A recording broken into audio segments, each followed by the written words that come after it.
Hi guys, Coach Pesca here, and I'm going to show you a few movements you can use in order to generate more power. So what we're going to use today is the medicine ball. So I have a 20-pound medicine ball here. So there's some different movements and some different mechanics we can use in order to generate power from our hips, from our core, from our back, from our arms, just total body movements. These are going to help you with whatever sport you play and also just help you get more fit. So the first movement we're going to do is just a simple overhead slam. So what I'm going to do for that movement is I'm going to stand out here so you can get the full picture, feet about shoulder width apart. Once I bring the ball above my head, instead of just using my arms and doing a little slam like that, which isn't bad, it's using my triceps, using a little bit of my shoulders, what I'm going to do is use my whole body. So I can even start with my knees slightly bent, go up on my toes, get that hard slam. I'll do it one more time. Give you the front view. Knees bent, coming up, loading, that hard slam. So when I do that, I'm using my core, I'm using my back, my triceps, my shoulders, I'm turning it into more functional movement. So one progression we could do from there is we could do the single arm slam. So this is actually a bit heavy for the single arm slam.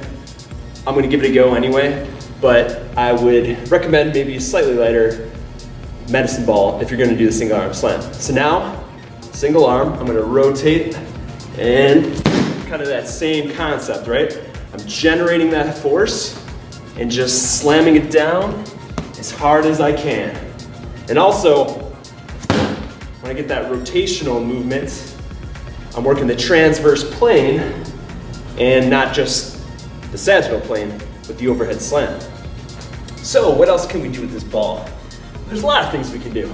So if we want to utilize our chest and do kind of a power movement with our chest, if you play basketball or even football, pretty much hockey, any sport that utilizes the upper body, we can bend our knees slightly. Now I'm just going to do a hard chest pass.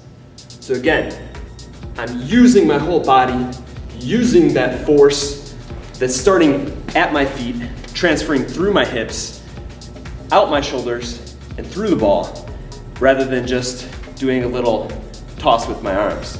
So once we have that movement down, our next progression could be a single arm toss. And when we do this, if you're a boxer or an MMA fighter or even a pitcher, we're going to get that same rotational movements when we throw the ball. So if you look at my body here, I'm rotating, right? Pivoting, getting my obliques, getting my hips, getting my shoulder, getting all that into that throw. So, to give you a demo of what it would look like. Starting here, so my left leg is forward. I'm gonna rotate. Just that hard, explosive throw. So to give you a side angle of that, starting back here, rotating, and explosive with that movement. So another effective movement you can do that is going to focus on core power and also lower back power is the over the head toss. So for this one, bending our knees slightly, we're loading up just like if I was going to jump. But now I'm going to extend and I'm gonna toss the ball behind my head.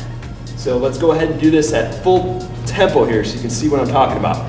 So I'm loading up and then just tossing.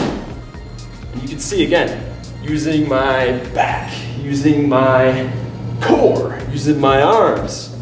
All right, so one more time, I'll give you guys a front view. So I'm gonna load up, toss the ball behind me. So now that you have the medicine ball power variations, go ahead and start with 5 reps of each one. Start off easy, make sure your form is good. If the weight feels a little bit too heavy, if you feel like you're sacrificing your form, go ahead and lighten it up. There's no shame in lightening it up. I know as a younger athlete and a younger guy coming up, working out, you always think, oh, I want to lift more than that person, or oh, I want to do more than that person. But if you're doing it improperly, you're more likely to get injured. So don't do that. Stick with whatever weight is gonna be best for you, enable you to have the best form, and therefore you're gonna get the best gains in the shortest amount of time possible. Thanks for watching. Leave a comment, like and share, and I'll see you next time.